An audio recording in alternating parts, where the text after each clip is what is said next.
कुकू गुड़िया, अपनी आंखें खुली रखो, सोना मत। अगर तुम इस ठंड में सोगे तो फिर कभी नहीं उठ पाओगे। हमें बहुत दूर उड़कर जाना है, उस जंगल में जहाँ सूरज निकलता है और जहाँ हम सुरक्षित रहेंगे।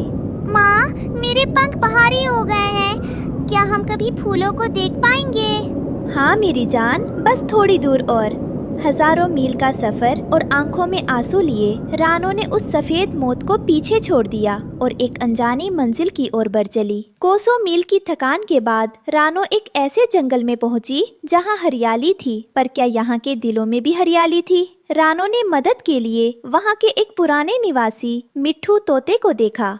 भाई, मैं बहुत दूर से आई हूँ। मेरे बच्चे भूख और ठंड से अधमरे हैं। क्या यहाँ कोई खाली घोंसला मिल सकता है? यहाँ घोंसले मुफ्त में नहीं मिलते अजनबी। ये जंगल खूबसूरत जरूर है, पर यहाँ हर किसी को अपना बोझ खुद उठाना पड़ता है। आगे बढ़ो, यहाँ जगह नहीं है। रानो का दिल टूट गया। उसने महसूस किया कि बर्फीले जंगल की ठंड से ज्यादा करवाहट इन अजनबियों की बातों में है। थक हार कर रानो की नजर एक बड़े पेड़ पर बैठ गई। तभी गुड़िया की नजर पेड़ पर लटके एक बहुत बड़े और लाल सेब पर पड़ी। मामा, मामा देखो, कितना बड़ा और सुंदर लाल फल है। मुझे बहुत भूख लगी है, क्या मैं इसे खा लूं? हाँ बेटा, जाओ। गुड़िया फुर्ती से उड़कर सेब पर बैठती है और अपनी नन्ही चोंच से उसे मजे से खाने लगती है। खाते खाते वो सेब के अंदर एक बड़ा छेद कर देती है और धीरे धीरे उसके अंदर ही घुस जाती है। गुड़िया, गुड़िया बेटी, कहाँ हो तुम? अभी तो यही थी। रानो घबरा गई। वो डाल डाल पर गुड़िया को ढूंढने लगी। उसकी ममता उसे डरा रही थी कि कहीं कोई शिकारी तो उसे नहीं ले गया। गुड़िया, मेरी बच्ची, कहाँ हो तुम? बाहर आओ। मामा, मैं यहाँ हूँ, इस लाल घर के अंदर। देखो मामा, यहाँ कितनी खुशबू है और ये अंदर से बहुत गर्म भी है। यहाँ तो हम तीनों आराम से रह सकते हैं। अरे चुलबुली, तुमने तो कमाल कर दिया। कुदरत ने हमारे लिए सिर्फ खाना नहीं बल्कि एक सुंदर महल भेजा है। अगली सुबह कालू कौवा और गोरी कौवी की नजर उस अनोखे घर पर पड़ी। उनके मन में लालच का जहर घुलने लगा। कालू जी देखिए, वो परदेसी चिड़िया कितने मजे से हमारे जंगल का सबसे सुंदर सेब हड़प कर बैठी है। मुझे तो भूख लगी है। चिंता मत कर गोरी, वो सेब उसका घर नहीं, हमारा नाश्ता बनेगा। कालू और गोरी ने रानो के घर पर हमला कर दिया। कालू भाई, रहम करो, ये मेरा घर है। मेरे बच्चे अंदर सो रहे हैं। आप इसे खा लेंगे तो हम कहाँ जाएंगे? ये जंगल हमारे बाप दादाओं का है। यहाँ के फल खाने के लिए होते हैं, घर बनाने के लिए नहीं। निकलो यहाँ से। देखते ही देखते कालू और गोरी ने पूरा घर खा लिया। रानो अपने बच्चों को लेकर फिर से आसमान के नीचे खड़ी थी। कुकू और गुड़िया रो रहे थे। रानो ने हार नहीं मानी। उसने नदी किनारे एक गिरा हुआ नारियल ढूंढा। उसने मेहनत की, उसे साफ किया और उसके सख्त खोल के अंदर अपना दूसरा आशियाना बनाया। इस बार हमारा घर कोई नहीं खा पाएगा। ये पत्थर जैसा मजबूत है। माँ, क्या अब हमें कोई तंग नहीं करेगा? नहीं बेटा, अब हम सुरक्षित हैं, पर दुष्टता की कोई सीमा नहीं होती। कालू और गोरी ने देखा कि रानो नारियल के अंदर सुरक्षित है। नारियल को खाना नामुमकिन था, तो उन्होंने अपनी चालाकी का इस्तेमाल किया। रानो बहन, हमें माफ कर दो। हमें बहुत भूख लगी थी, इसलिए वो सेब खा लिया। अब हम तुम्हारी मदद करना चाहते हैं। सुना है इस नारियल के अंदर एक जहरीला कीड़ा है, जल्दी बाहर आओ। क्या? जहरीला कीड़ा? जैसे ही रानो बच्चों को लेकर बाहर निकली, कालू और गोरी ने नारियल को लुढ़काकर गहरी नदी में फेंक दिया। अब रहो इस खुले आसमान के नीचे।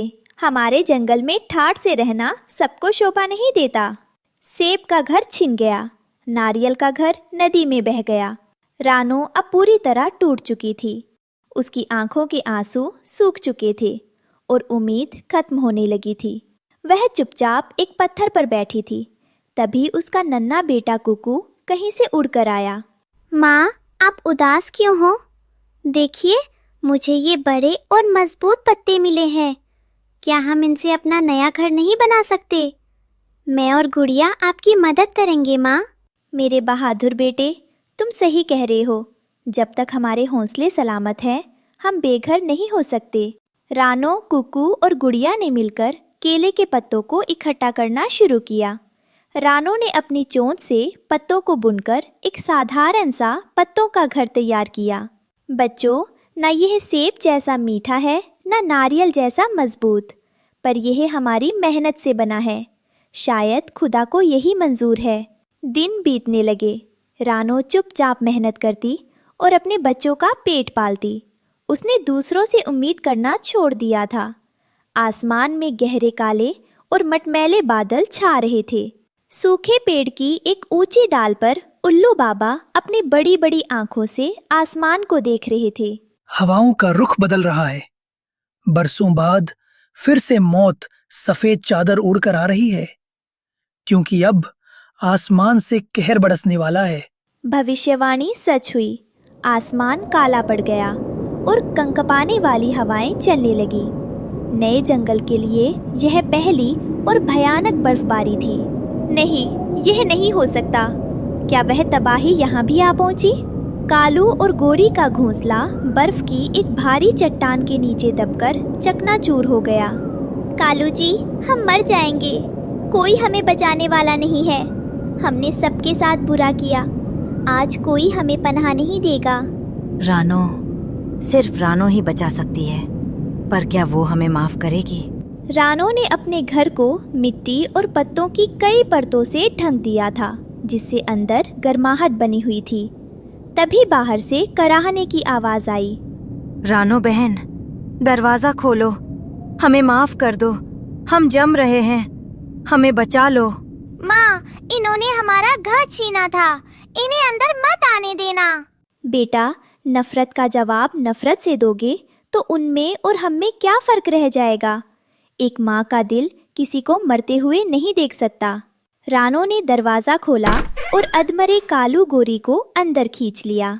सुबह हुई। बर्फ रुक चुकी थी। कालू और गोरी की जान बच गई थी। वे शर्मिंदगी से रानो के सामने सिर झुकाए खड़े थे। रानो बहन, तुमने हमें वो सबक सिखाया जो कोई उस्ताद नहीं सिखा सकता। असली मजबूती घर की दीवारों में नहीं, दिल की दया में होती है। अब सब भूल जाओ कालू भाई, हम सब मुसाफिर हैं। मिलजुल कर रहेंगे तो हर मौसम बसंत जैसा लगेगा। उस दिन के बाद उस जंगल में कभी कोई बेघर नहीं रहा। रानो की ममता ने सिर्फ अपने बच्चों को नहीं, बल्कि पूरे जंगल के दिलों को पिघला दिया था। इस कहानी से हमें सीख मिलती है कि मुसीबतें हमें तोड़ने नहीं, बल्कि हमारे अंदर की इंसानियत को परखने आती है। क्षमा सबसे बड़ा हथियार है, जो दुश्मन को भी दोस्त बना देता है।